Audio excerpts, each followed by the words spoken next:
আন্তর্জাতিক শিশু শ্রমিক বিরোধী দিবসে আমার নিবেদন, ফেলনা তো ফেলনা ছিল না। ওর নাম ফেলনা।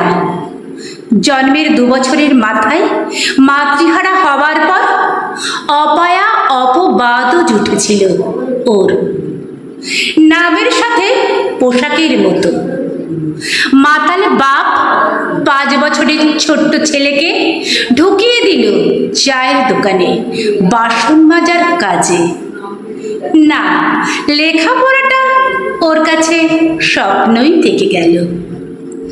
কিন্তু লোভী বাপ ফেলনার ওইটুকু রোজগারে খুশি হতে পারল না।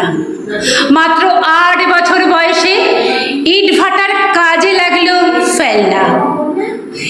ইট বালি সিমেন্ট বইতে বইতে ভাঙতে লাগলো ফেলনার শরীর মন। নদীর পার ভাঙার মতো একটু একটু করে নিঃশব্দে।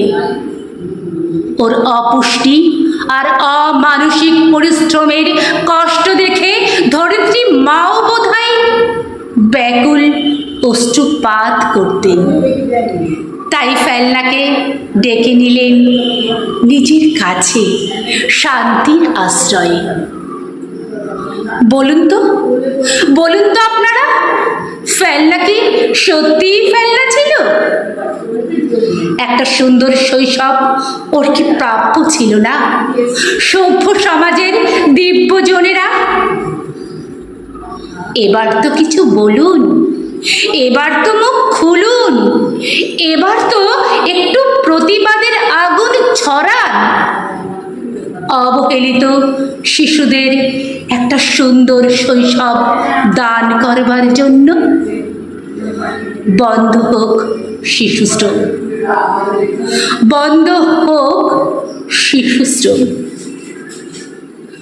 কলমে কবি কৃষ্ণকলি বেরা, কণ্ঠে আমি শর্মিলা।